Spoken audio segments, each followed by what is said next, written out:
The credible history के इस episode में आपका स्वागत है।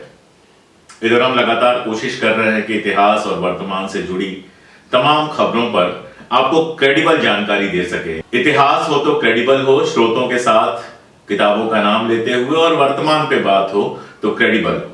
वैखरी फेस्टिवल जो हमने किया उसके तमाम वीडियोस आप लोगों ने देखे होंगे। पुरुषोत्तम अग्रवाल जी का वीडियो, इरफान हबीब साहब का वीडियो, गणेश विस्पुते जी का, अनामिका जी का, और भी लगातार जो हमारे अतिथि उनका वीडियो हम लगातार अपलोड कर रहे हैं। लेकिन आज मैं बात कर रहा हूं एक ऐसी फेक न्यूज पर जिसको बिना किसी रोक टोक के उस जमाने से फैलाया जा रहा है जब हम खुद स्टूडेंट हुआ करते थे। तारीख है 7 नवंबर 1966। अगर आप व्हाट्सएप पे आने वाली खबरें लगातार देखते रहे, व्हाट्सएप पे आने वाला इतिहास लगातार पढ़ते हैं, तो 7 नवंबर 1966 सुनते ही आपके दिमाग में कुछ कौंध गया होगा। जी हां, इंदिरा गांधी के ऊपर आरोप लगाया जाता है कि 7 नवंबर 1966 को उन्होंने गोरक्षा के लिए आए हुए बहुत सारे साधु संतों पर गोलियां चलवाई, और उसमें पहले कहते थे कि 20 लोग मर गए, फिर सैकड़ों हुआ, और अब हजारों तक संख्या जा चुकी है।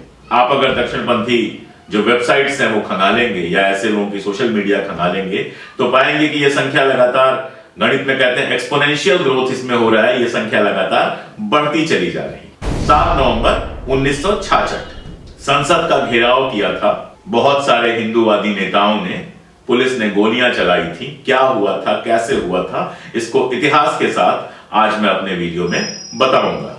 1966 में लगातार पूरे देश में गौरक्षा के नाम पर आंदोलन शुरू हो गया था। इसको दो तरह से देखिए। एक तो आप ये देखिए कि 1947 में 48 में जब गांधी जी की हत्या होती है, गांधी जी की हत्या होने के बाद जो हिंदू महासभा है वो लगभग डिफंक्ट हो जाती है। उसके बाद जनसंघ बनता है, श्यामा प्रसाद मुखर्जी उसके अध्यक्ष बनते हैं, और जनसंघ लगातार इस तरह के मुद्दे उठाकर देश में धार्मिक ध्रुवीकरण करके अपनी सीटें बढ़ाने की कोशिश कर रही थी, लेकिन इसमें उसे कोई खास सफलता नहीं मिल रही थी। यही वो समय है जब जम्मू और कश्मीर में भी आंदोलन शुरू किया गया। ये वो पूरा पीरियड है। 1964 में जवाहरलाल नेहरू जी की मृत्यु हो जाती है, और जवाहरलाल नेहरू की मृत्यु के बाद गद्दी पर बैठते हैं, भारत के प्रधानमंत्री होते हैं लाल बहादुर शास्त्री जी। 1965 में उनकी भी दुर्भाग्यपूर्ण तरीके से मॉस्को में ताशकंद में उनकी मृत्यु हो जाती है जब वो रूस गए हुए थे भारत पाकिस्तान युद्ध के बाद समझौते के लिए। उसके बाद इंदिरा गांधी गद्दी पर बैठती है। इंदिरा गांधी काफी यंग थी, डायनामिक थी, लेकिन यंग थी, और एक बार फिर इस तरह की ताकतों को लगता है कि चूंकि एक यंग प्राइम मिनिस्टर है तो उसके ऊपर दबाव बनाकर धार्मिक ध्रुवीकरण की राजनीति की जा सकती है। गौरक्षा का मामला बहुत लंबे समय से देश के अंदर उठाया जा रहा है। महात्मा गांधी के समय ही गौरक्षा का आंदोलन चला था, और उस समय महात्मा गांधी ने कहा था कि मैं फिर से इस बात पर जोर देता हूं कि कानून बनाकर गोवध बंद करने से, गाय की हत्या बंद करने से गौरक्षा नहीं हो सकती। वह तो गौरक्षा के काम का छोटे से छोटा हिस्सा है। लोग ऐसा मानते दिखते हैं कि किसी भी बुराई के विरुद्ध कोई कानून बना कि तुरंत वह इस झंझट के बिना मिट जाएगी। ऐसी भयंकर आत्मवंचना और कोई नहीं हो सकती। यानी गांधी जी कह रहे हैं कि सिर्फ कानून बनाकर गोहत्या को नहीं रोका जा सकता। उसके आगे वो कहते हैं, गोरक्षा के प्रश्न का जैसे जैसे मैं अधिक अध्ययन करता जाता हूं वैसे वैसे मेरा यह मत दृढ़ होता जाता है कि गायों और उसकी जनता की रक्षा तभी हो सकती है जब लोग गोपालन करें, जब लोग गायों के साथ जुड़ें, और जब लोग स्वदेशी तरीका रहने का अपनाएं। गांधी जी की अपनी फिलॉसफी थी, गांधी जी की अपनी समझ थी, और गांधी जी की अपनी जीवन दृष्टि थी, जिसके हिसाब से वो लगातार गौरक्षा की बात करते हैं। और उसके साथ ये भी कहते हैं कि असल में गौरक्षा तभी हो सकती है जब आप एक इस तरह का जीवन अपनाएं जिसमें स्वदेशी को महत्व दिया जाए। आप जानते हैं गांधी जी ने स्वदेशी को लेकर पूरा एक आंदोलन चलाया था। यह सवाल आगे भी आता है, जवाहरलाल नेहरू के समय भी उठा और फिर इंदिरा गांधी के समय उठा। मामला क्या था? आज आप देखिए, भारतीय जनता पार्टी की सरकार गोवा में कहती है कि यहां बीफ बैन नहीं हो सकता, जितना गोमांस आप चाहेंगे उतना मिलेगा। उत्तर पूर्व के राज्यों में कहती है यहां बीफ बैन नहीं हो सकता। भारत एक बहुसांस्कृतिक देश है, अलग अलग जगह पर अलग अलग तरह के लोग रहते हैं। इंदिरा गांधी भी लगातार ये कह रही थी कि बेहतर ये हो कि राज्य अपना कानून बनाए गौ रक्षा के लिए, यानी उत्तर प्रदेश, मध्य प्रदेश, बिहार, हरियाणा, राजस्थान, गुजरात, महाराष्ट्र, इस तरह के राज्य जहां अमूमन लोग गोमांस नहीं खाते हैं, जहां की संस्कृति में गोमांस नहीं है, वहां के राज्य कानून बनाए, और राज्य कानून बना रहे थे कि गौ रक्षा हो, यानी गो हत्या जो हो वो संज्ञेय अपराध हो। लेकिन ऐसे राज्य जहां पर ऐसे कानून बनने संभव नहीं, जैसे मैंने नाम लिया गोवा का नाम लिया, मैंने नाम लिया उत्तर पूर्व के राज्यों का, ऐसे राज्यों पर केंद्र द्वारा कानून बनाकर कोई जोर जबरदस्ती नहीं की जानी चाहिए, यह कह रही थी इंदिरा गांधी। आज भी भारतीय जनता पार्टी की जो सरकार है वो यही कर रही है। गोरक्षा कानून राज्यों के बनाए हुए हैं, और जो ऐसे राज्य हैं जहां पर इस तरह के कानून नहीं बन सके, जहां लोग खाते हैं गाय, जहां लोग बीफ को गलत नहीं मानते हैं, जैसे मैंने उदाहरण दिया गोवा और उत्तर पूर्व के राज्य, वहां भाजपा की सरकार बनने के बाद भी गो हत्या पर कोई रोक नहीं लगाया गया। यानी सीधा सीधा यह एक खेल था इंदिरा गांधी को दबाव में लाने के लिए। तो इंदिरा गांधी से लगातार ये मांग शुरू हुई, और दबाव बनाने का खेल यह था कि समाजवादी नेता जयप्रकाश जो थे, जयप्रकाश नारायण, वो भी इस मांग में शामिल हो गए। करपात्री महाराज जो थे, जिनकी आरएसएस पे लिखी किताब आपको ढूंढने से नहीं मिलती है, वो करपात्री महाराज इस आंदोलन के एक नेता हुए, और एक और नेता हुए करनाल के सांसद स्वामी रामेश्वरानंद, यानी वो भी एक पॉलिटिकल फिगर थे। इन सारे लोगों ने मिलकर गो हत्या के आंदोलन को तेज करने का निर्णय लिया, और निर्णय लिया संसद को घेरने का। यहां एक मजेदार तथ्य है, विष्णु शर्मा की किताब है इंदिरा फाइल्स, उसमें यह तथ्य दिया हुआ है। वो तथ्य यह है कि उस समय जनसंघ के युवा नेता अटल बिहारी वाजपेयी ने भी अपील की थी कि इस तरह का हिंसक आंदोलन न किया जाए। आप सोचिए, एक आजाद देश में पूरी की पूरी संसद को घेरने की कोशिश की जा रही थी, बल्कि घेराव किया गया। मैं बताऊंगा कि क्या क्या हुआ। 6 नवंबर 1966 को दिल्ली में साधुओं की एक विशाल संख्या का जुलूस निकाला गया। कहते हैं उसमें लगभग 1 लाख लोग थे, और इन लोगों के हाथ में त्रिशूल था, कुल्हाड़ियां थी। यह जुलूस चला और संसद भवन के ठीक सामने एक सभा में तब्दील हो गया। इस सभा के जो मुख्य वक्ता थे वो करपात्री महाराज थे। रामेश्वरानंद को इसके पहले जनसंघ से अमर्यादित व्यवहार के लिए बाहर निकाल दिया गया था, वो भी इस सभा में शामिल थे। और ये जुलूस, ये जो सभा थी, वो बहुत जल्द हिंसक हो गई। इसी दौरान रामेश्वरानंद ने अपील की कि संसद का घेराव किया जाए। पहले से कोई योजना नहीं थी, वहां पर ही अपील की। सोचिए, 1 लाख लोग जिनके हाथ में त्रिशूल था, जिनके हाथ में कुल्हाड़ी थी, हिंसक तरीके से नारा लगा रहे थे, और अचानक ये कहा गया कि संसद को घेर लिया जाए। मैंने आपको बताया कि उस समय अटल बिहारी वाजपेयी तक ने यह अपील की कि संसद के घेराव का जो ये हिंसक तरीका है, यह गलत है, आपको संसद का घेराव नहीं करना चाहिए। लेकिन लोग नहीं माने, संसद का घेराव किया गया। जब संसद के घेराव की कोशिश की गई और पुलिस ने उसको रोकने की कोशिश की, तो आगजनी का सहारा लिया गया। ऑल इंडिया रेडियो का दफ्तर जलाया गया, ढेर सारी गाड़ियां जला दी गई। पुलिस पहले आंसू गैस छोड़ रही थी, रबर की गोलियां छोड़ रही थी, जो जैसा कि हमेशा होता है भीड़ को रोकने के लिए आंसू गैस और रबर की गोलियां दागी जाती हैं ताकि किसी को कोई गंभीर नुकसान ना पहुंचे। लेकिन इधर से क्या हो रहा था? इधर से पत्थर चलाए जा रहे थे और इधर से आग लगाई जा रही थी। यह सारा कुछ डॉक्यूमेंटेड है, कोई भी देख सकता है। ऑल इंडिया रेडियो, मैंने बताया, उसके सुरक्षा बाड़े को पूरी तरह से नष्ट कर दिया गया। कांग्रेस के जो तत्कालीन अध्यक्ष थे के कामराज, उनके घर में आग लगा दी गई, कई सारी गाड़ियां तोड़ दी गई और पूरी भीड़ जो है वो हिंसक होकर अराजक हो गई। आप कल्पना कीजिए, संसद भवन के बिल्कुल पास, देश में लोकतंत्र के प्रतीक संसद भवन को चारों तरफ से घेरा गया, घेरने की कोशिश की गई और पुलिस ने जब रबर की गोली चलाई या आंसू गैस छोड़ा तो पुलिस के ऊपर पथराव किया गया, घर जला दिए गए, सुरक्षा बाड़े तोड़ दिए गए, कई गाड़ियां क्षतिग्रस्त कर दी गई, बहुत सारे लोगों को चोटिल कर दिया गया। ये साधुओं का आंदोलन था। साधु जिनको कहते हैं, जिनका साधु स्वभाव मतलब बहुत अच्छा और निर्मल स्वभाव, उनका ये आंदोलन था।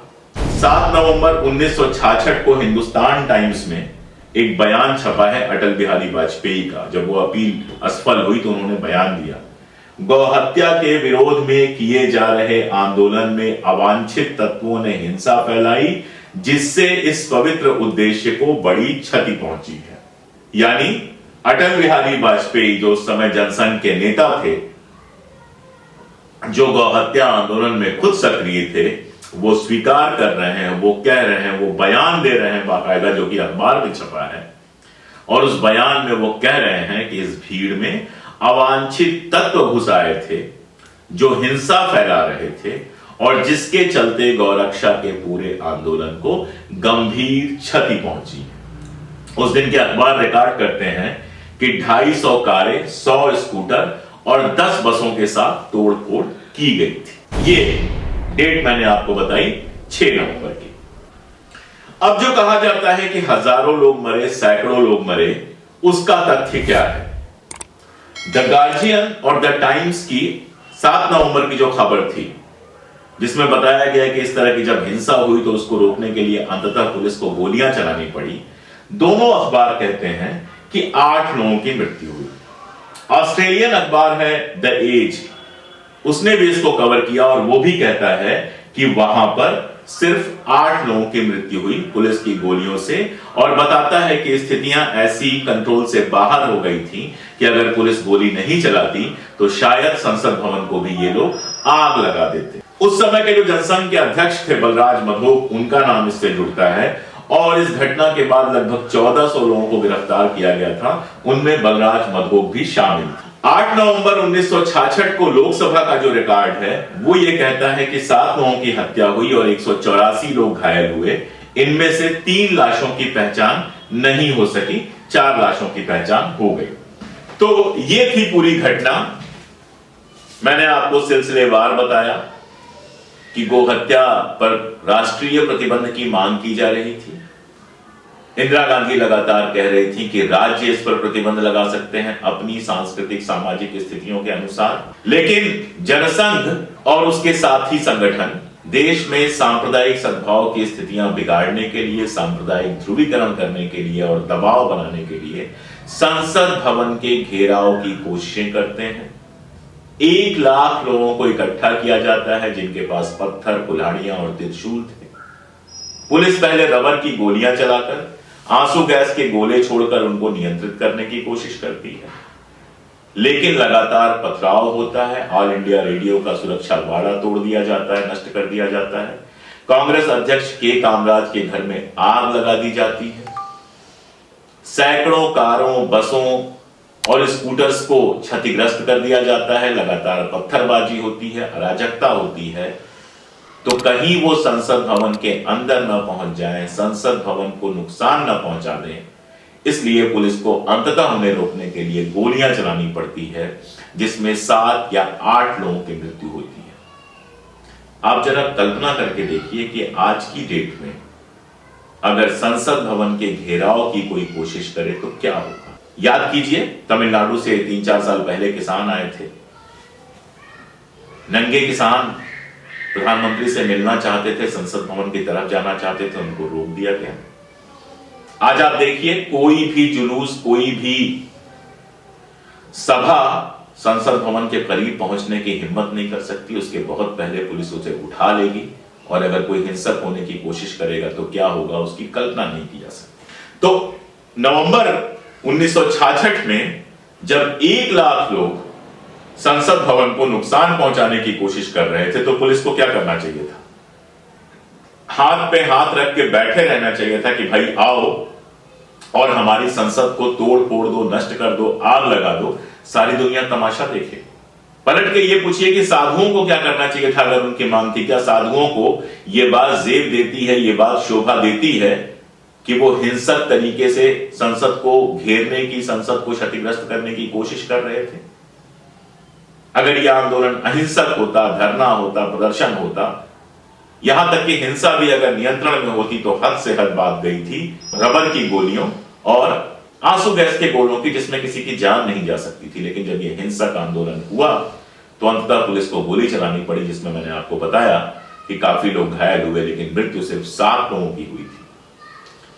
आज इसको बढ़ा चढ़ाकर 100 और 1000 की बात की जाती है और ऐसे दिखाया जाता है जैसे शांतिपूर्ण जुलूस निकाल रहे साधुओं के ऊपर गोलियां चलाई गई थी। हम आज भी देखते हैं कि बहुत सारे लोग जो साधु के वेश में रहते हैं वो जहरीली बातें करते हैं एक संप्रदाय के खिलाफ, विपक्ष के खिलाफ। लगातार ऐसी जहरीली बातें करते हैं कि अगर कोई कोर्ट में जाए तो उन्हें सजा निश्चित है। बहुत सारे लोगों को सजा मिली भी है। अगर आप भगवा वेश पहनते हैं, अगर आप साधु बनते हैं, तो धर्म में आपके लिए एक खास तरह का व्यवहार है जिसमें इस तरह की गुंडागर्दी, इस तरह की हिंसा के लिए कोई जगह नहीं। तो तथ्य मैंने आपको बताए, इतिहास बताया और वर्तमान ये बताया कि जो लोग इंदिरा गांधी की आलोचना लगातार करते हैं उन लोगों के राज्य में ना तो बूचड़खाने बंद हुए, ना ही गोवा या अरुणाचल प्रदेश जैसी जगहों पर गो हत्या पर कोई प्रतिबंध लगाया गया, ना ही गो हत्या को केंद्रीय विषय बनाया गया। आज भी गो हत्या से संबंधित जो कानून हैं वो राज्यों द्वारा लागू किए गए ही हैं। स्पष्ट है कि उस समय जो मांग थी वो बिल्कुल गलत थी। वो सिर्फ सांप्रदायिक ध्रुवीकरण और लोगों को भड़काने के लिए थी। तो ये पूरा किस्सा नवंबर 1966 का, जिसको बरसों से दक्षिण पंथ बढ़ा चढ़ाकर, काट छाट कर पेश कर रहा है। अगली बार जब आपके पास ऐसा व्हाट्सएप आए तो बाकायदा जवाब दीजिए, बताइए और उनसे कहिए कि आप झूठ बोल रहे हैं। पलट के उनसे सवाल पूछिए कि अगर उस समय इंदिरा गांधी गलत थी तो आज केंद्र सरकार केंद्रीय स्तर पर गोरक्षा विरोधी कानून क्यों नहीं बनाती? आज गोवा और उत्तर पूर्व में भाजपा की सरकारें गो हत्या पर प्रतिबंध क्यों नहीं लगाती? आज देश भर में बूचड़खाने क्यों नहीं बंद कर दिए जाते? इंदिरा गांधी से जो मांग आप 1966 में कर रहे थे वो 2014 से 2023 तक खुद क्यों नहीं पूरा कर पा रहे? ये सवाल पूछिए, सच के साथ खड़े होइए और अगर आपको लगता है कि हम वही बातें कर रहे हैं जो आपको करनी चाहिए, जो आप करना चाहते थे, तो हमारे चैनल से जुड़िए, सब्सक्राइब कीजिए। ज्वाइन करने का ऑप्शन है, एक बहुत छोटी सी धनराशि महीने की देकर आप ज्वाइन कर सकते हैं, मेंबर बन सकते हैं और दोस्तों तक पहुंचाने का ऑप्शन तो हमेशा है ही। आज के लिए बस इतना ही, मिलते हैं एक नए एपिसोड में। शुक्रिया।